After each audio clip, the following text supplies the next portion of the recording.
Howdy, witches.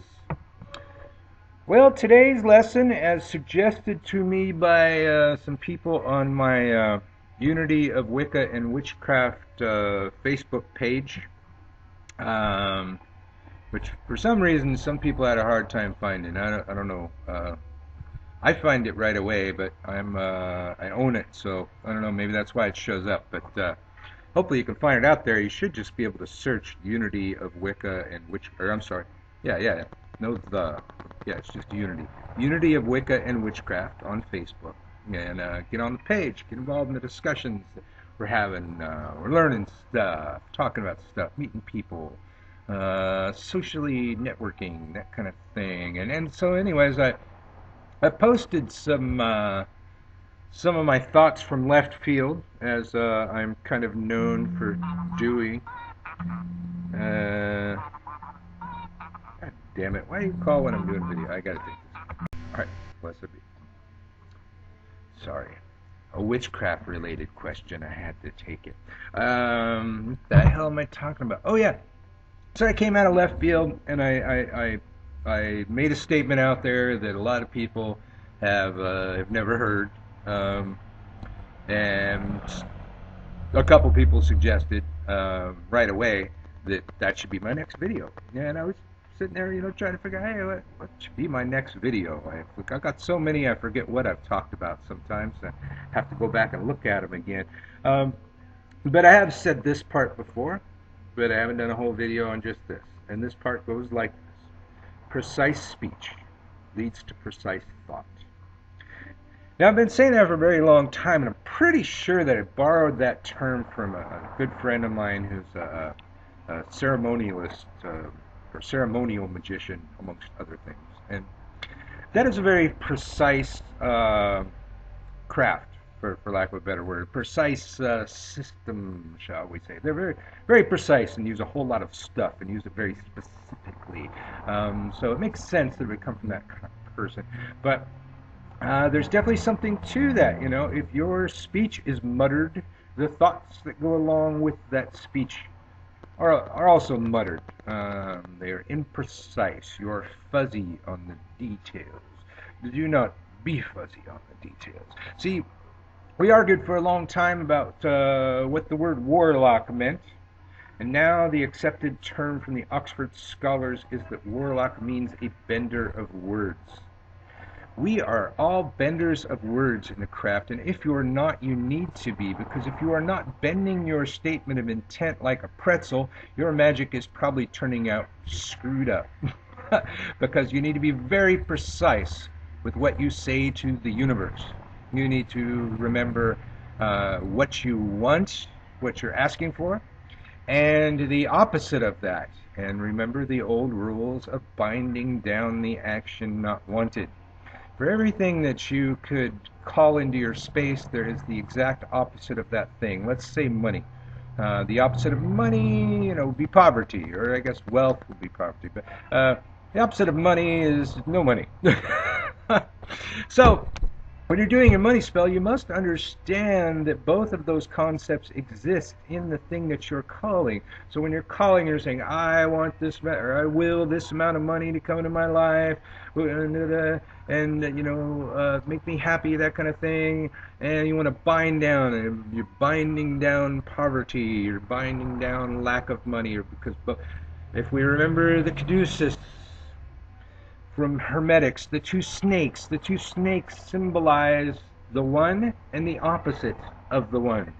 And both of those things exist. Everything exists with its opposite. So when we call something, we want to be very specific and bind down the action not wanted. Now, Wicca once knew this, but as such, with a lot of things, they were in such a hurry that they lost a lot of craft, or a lot of Wicca lost a lot of the magic along the way, because they wanted to go too fast. They wanted to sit down and talk to their elders and learn from their elders. They just wanted to rush forth. Do the fool's journey with the empty knapsack, if you know what that means. And Wicca kind of knew that, because they always had their fine print in their statement of intent, and it tended to go something like this. And it harmed none, so mote it be. You know, I will this thing to be with harm to none, so mote it be. Now that's exactly the kind of thing that we're talking about when we're talking about binding down the action not wanted. However, there's this other rule that seems to have been forgotten that was well known once upon a time. The witch mind, the magical mind, recognizes no negatives. So no no's, nots, neithers, nors, nones. Okay, recognizes nones, but not none. None does not exist in the magical mind. So let me put it to you this way. I take that statement of intent that we just said and pretend that the word none never appeared, because that's what happens in the witch mind. It says with harm, or with harm to blank. So mote it be. A disconnect. A disconnect. A little tiny thing lost a long time ago that is so huge now. I'm sure if you didn't know this, you've been putting that kind of stuff in your spells thinking that you're harming none. You're actually opening the door to harm. The universe recognizes the meaning of our words. There are meanings associated with our words and with our phrases. Now, these meanings can change over time. The definition of these meanings can change on the entire sphere of the earth, and the universe recognizes the changes in those too. But not just because there's one small sect of the population that's using the words improperly. The universe is going to go by the general definition of the word. So wrap your head around the no negatives thing, and you figure out different ways of saying that. Free of harm is one of the ones I came up with. It's a positive way of stating what was the negative. Hopefully that part makes sense. That's not the part for the video that people were recommending I do a video on. That part was something a bit different, but still along the lines of precise speech leads to precise thought. And I said this on the Unity of Wicca and Witchcraft page, and I said it on another page recently too, because it seems that nobody knows it, or most people don't seem to know it anymore. And this is not something that I just came up with. This is something I heard a chaos magician state, and I forget who it was. I'm thinking it might have been Phil Hine, based on the radicalness of the idea, but I don't know. I read so much stuff. I know I picked it up from somebody else, because I hadn't thought about it for a long time, but I don't remember which author it is. If you find this out there and you can remind me what author I read, because I read so much stuff, it just becomes part of my core knowledge up here, and I don't have a reference point all the time for it. But there used to be something. A concept prior to the New Age, and I always am saying this because post-New Age is when everything went too fast and people were practicing so many smidgens of lost world belief systems out there without actually studying them and learning anything about them. The New Age went too fast, and a lot of stuff, Wicca gets sucked into that and loses a lot of things along the way. A lot of old knowledge taught to us by our ancestors that I still remember, because I've been at this for close to 40 years. And I've talked with my elders. I was in a tradition with many of my elders around, and I didn't always just agree with my elders and take everything that they said as gospel. I always checked it out. But I learned from my elders in hopes to do better than my elders. That's the point. You learn what's already been known, and then go forth with that. And, don't make the same mistakes that other people make. So, prior to the New Age, there were these concepts that were used pretty much universally in the craft: negativity, and positivity. Now, these were newer concepts, so we were able to attach new meanings to them.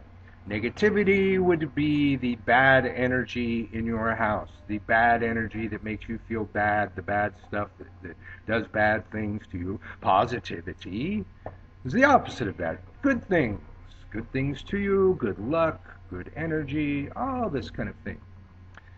Now it's negativity, positivity. That is not negative and positive. In the realm of electronics and physics, there exist these other concepts. Like, we know we have batteries that are positive and negative. The negative grounds. Now, grounding is what we do with bad energy. And with too much energy and that kind of thing. But the grounding energy makes it go away, and if we're grounding negativity, it makes the area more positive. Now, positive energy was the red cord.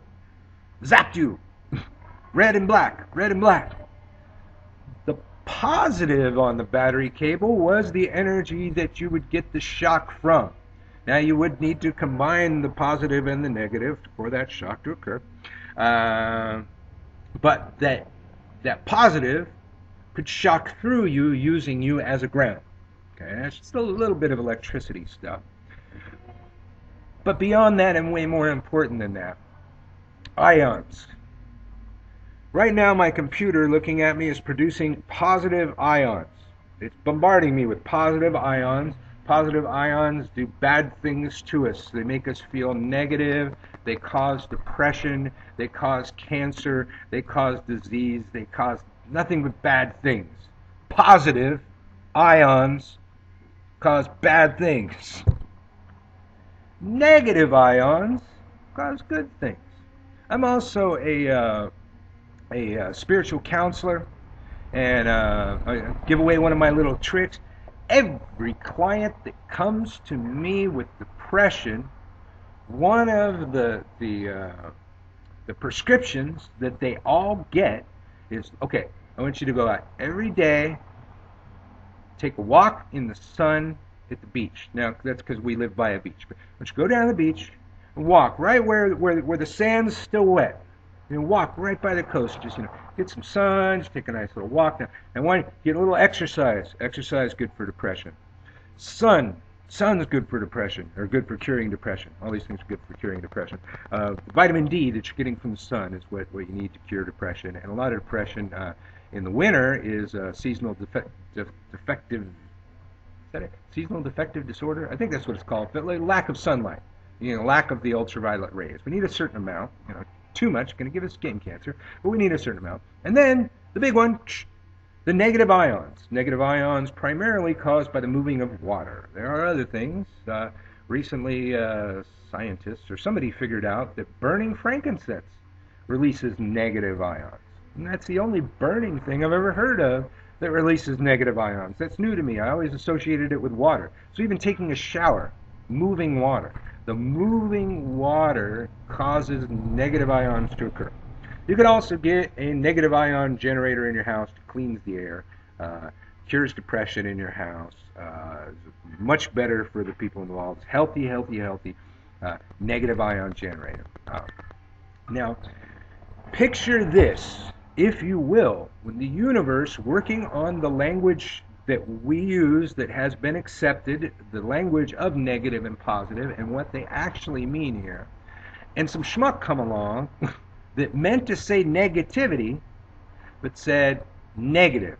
Could you please help me banish the negative energy from my sphere? And can you bring me some positive energy? Now, I am countlessly, there's one website where there's a lot of people asking for a lot of healing, and it sucks that there's that many people that got to ask for a lot of healing, but as I'm watching it, I'm going, God, it really irks me that people meaning to do good things could be doing bad things while trying to help these people. You could be sending them positive energy and ruining their life just because you don't know that the universe recognizes what positive energy is. The fact that you don't know it means nothing to the universe. And I know I've heard plenty of people say, well, it's all about intention. It's all about intention. Intentions, everything. Bullshit intention. We are pagans operating under the laws of nature. If you step off a cliff, you will fall. If it's high enough, you will fall to your death, whether or not you intended to step off the cliff or not. The laws of nature and gravity say that you shall fall.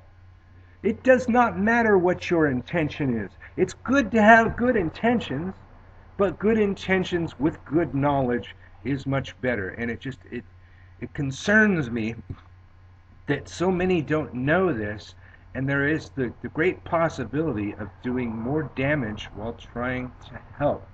Maybe this is why my ancestors always said, don't do healing magic for a while. Wait till way past your first degree initiation before doing healing magic, because it's a complex field and you could cause harm while trying to heal. You need to know, we don't just let doctors walk in off the street with no skills and heal people. And I understand some people have natural healing abilities. I understand that, but natural healing abilities accompanied by a good occult education would make you a much better healer. So I'm ranting on this same thing, trying to force the emphasis of it. The words negativity and positivity are things used in metaphysics and in witchcraft. The words negative and positive are not the ones we're thinking of, or not the ones that people are commonly thinking of.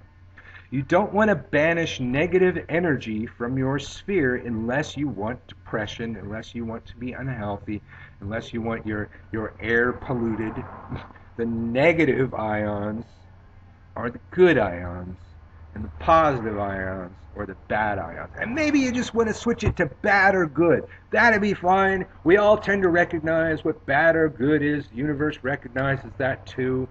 But most often I see these words used improperly, and is imprecise speech leading to imprecise thought, and the thought is what makes the magic occur.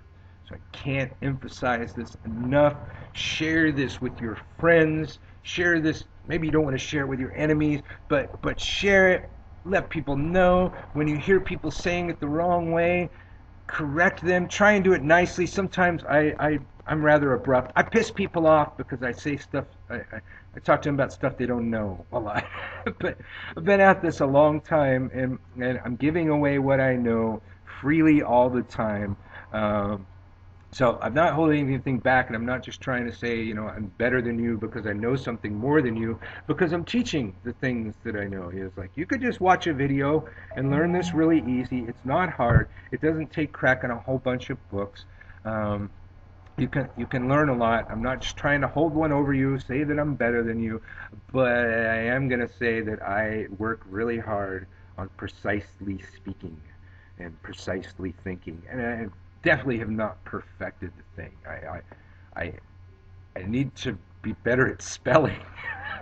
Spelling has always been a problem with me. Luckily, my phone autocorrects sometimes, but sometimes it autocorrects imprecisely.